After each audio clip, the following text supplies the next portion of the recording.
It's been a little while, so I thought I'd do a little bit of a tour of the garden. We've got some beekeeping and seed starting stuff out here, but let's just wander around and take a look at what's going on. We've got over here, the nettle needs to be harvested. It's getting rather mature at the moment.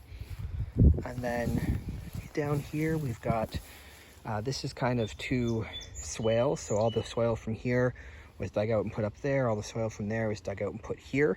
It's just a really quick and easy way to build a garden, and it did stay weed free for a few years, but then I neglected it for a year and a bunch of grass seed fell into it.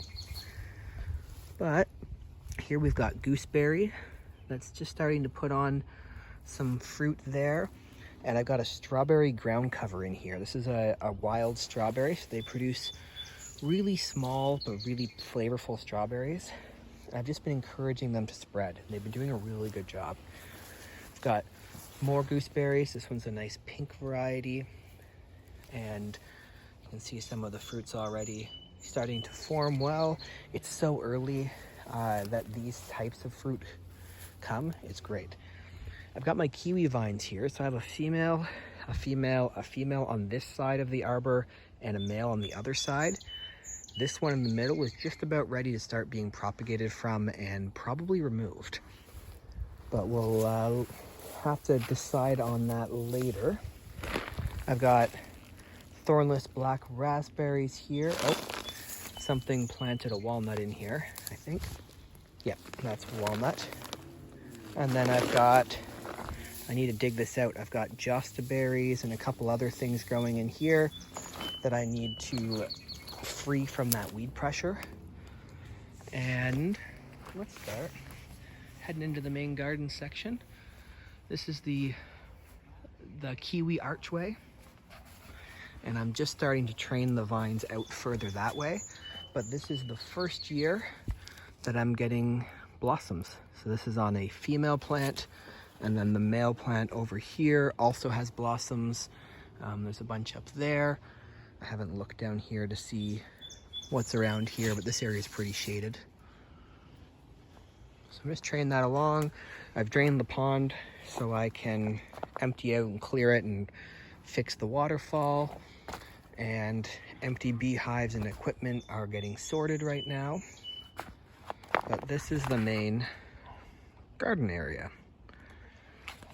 I'm going to come over to this part of the garden first. This is where I've got yarrow and chamomile and stuff growing around the pond. I pumped out all the nutrient-dense water and pumped it into the gardens. Now I'm going to scoop out this so it's reasonably clean, and then I'll pump the rest of that into the garden while using the hose to fill it up again, cycle it out, get some clean water in there, and then let all the hose water evaporate off the chlorine and gain some more nutrients before they go into the garden. Got a pawpaw here. It didn't survive all the way to the top, but it does have life down here. So I'm happy with that, and we'll see how that goes. I got some strawberries at the base of an apple tree. Oh, it did have a blossom. There's one little blossom. Might be more, but I'm not sure. That's the Wolf River. This is an area that I haven't really used yet. Well, let's come back out to the main garden area.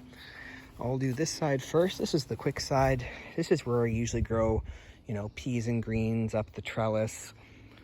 I tossed some kale in here for early season stuff, and some tomatoes that I planted over a month ago just to see if they would survive. And I've had to cover them a few nights, but they're there, growing slowly. The rest of the tomatoes still have to be planted.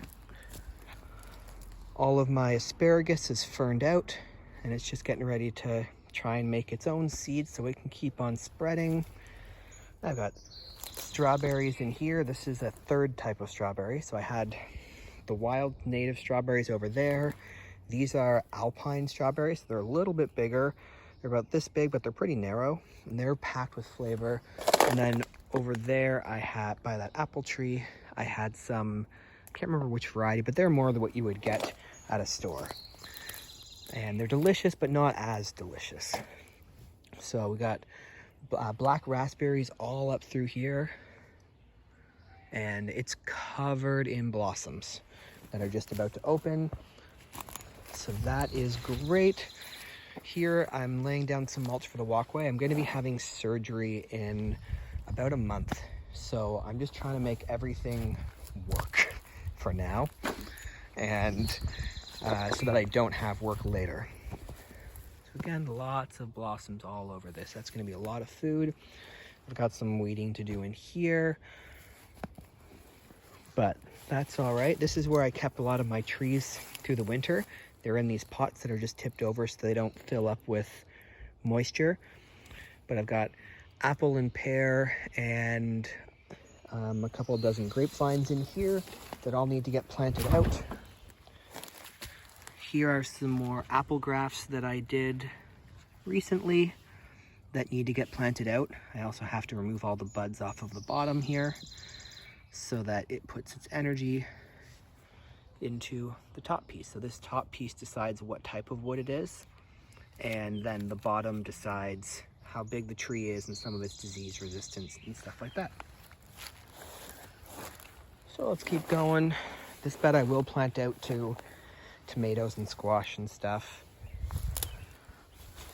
In this bed, it's all apple trees that I've grafted. So we'll see how it does. I have to go through and do a lot of debudding on these. But we'll see what the uptake is like. These were all supposed to be planted out in Mallorytown, which is where I was supposed to be moving to this year. But with the surgery, it does not make sense to move to a cabin that's not even built yet. So I got 114 apple trees here. Here's a haskap, not really doing anything yet, and strawberries and asparagus all throughout here. Over there, part of the nursery bed is I have a bunch of cuttings from gooseberries that are all rooting over there. This tree is a newer addition, and it's a multi-graft that I got for the purpose of being able to use to take cuttings off of it to make my own trees. So this is a variety of peach here that's cold hardy to our region. Looks like there's at least one fruit up there. Oh, this one looks like it was pollinated. Yeah, we got some frost, so I wasn't sure if it was gonna work. And then this is Italian plum, I think. I'm not familiar with what that is. We've got,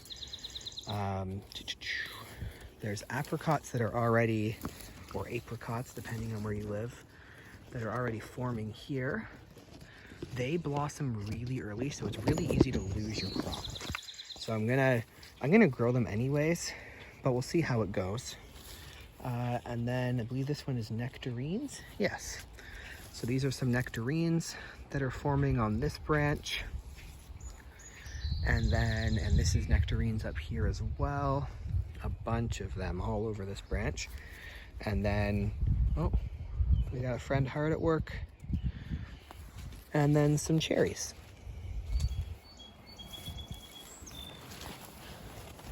These are those gooseberries that I mentioned earlier. And they're just rooting out and doing their thing. Here's another haskap bush. And we'll see, it looks like I should get a fair bit of fruit off of this one for being a 1-year-old bush. And I've got some garlic around this plant just for some pest control. My black, I'm getting eaten.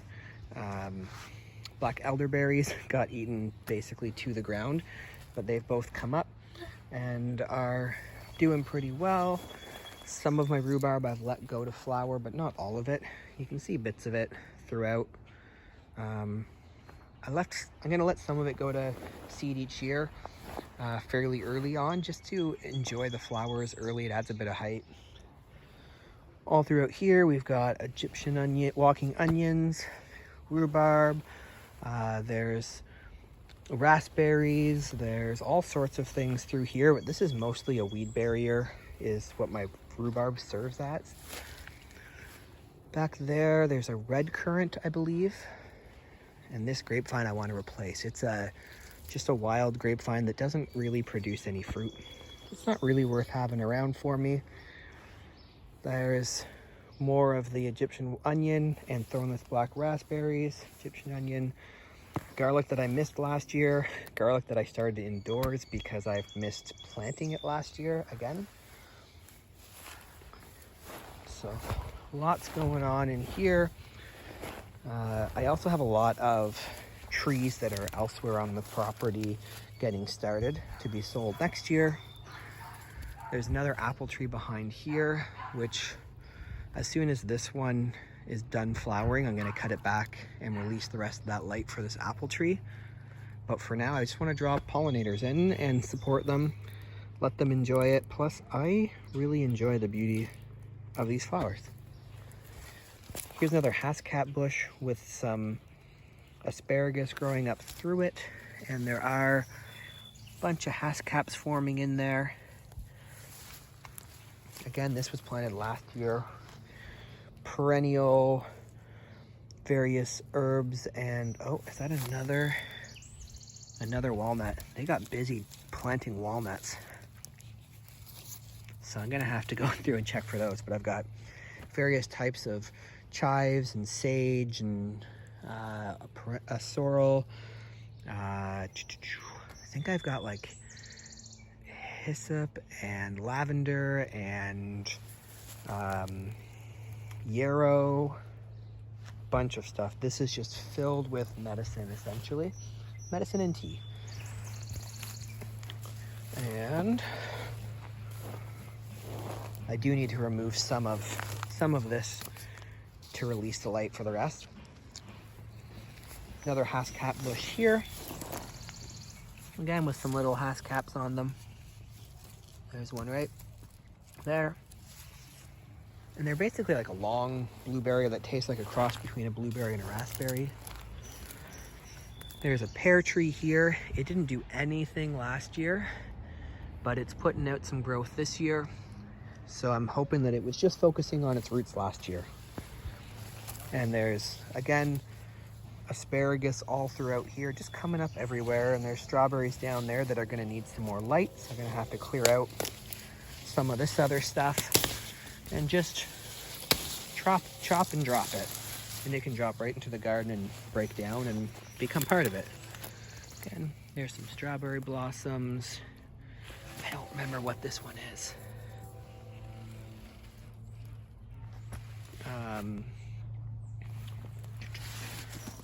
Another hascap bush. I kind of went hascap crazy last year. I tried them for the first time and loved them. They're all producing some fruit this year. And some of them produced last year. This bed, where I grew the Three Sisters last year, is another bed of grafted apples. Can I get this to focus? There we go. So you can see here, the top and the bottom, the cut kind of goes. So this one comes down on the inside, up and down. It's kind of an N-shaped cut. And that allows the nutrients to pass up, and it's a nice strong graft. I do again have to keep coming through here and just make sure I get rid of all of the branches that want to come off of the rootstock, because that'll produce a rootstock tree, but I want an edible apple tree. So this one's starting to bud out. We'll see how many of them take. And I've got more black raspberries back here.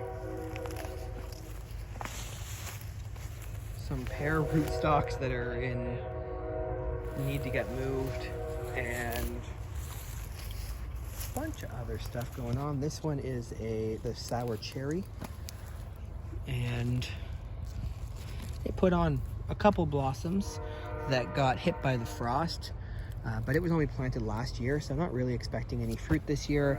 And if it was fruiting heavily, I would have probably removed most of the blossoms or the fruit. My enemy, dog strangling vine, is still everywhere. So I have to keep fighting with that. Then I've got lemon balm, so I can make some tea. Virginia creeper, which is a native, but I don't like it in my garden because it takes over everywhere. Oh, I put another hascap here apparently. And this one I'm guessing got hit by the frost a lot harder. So that's what I've got going on in the main garden space. I've got a lot of nursery stuff going on elsewhere. And I'm still trying to clean it up because in a month I'll have surgery and won't be able to walk for a while. It's a 4-month recovery. So as long as I can get my my crutches back here and harvest, then I'll be happy. I should do something about my pond that takes up most of my path. There's meant to be a bridge over here. I just haven't gotten to it yet. So we'll see what happens.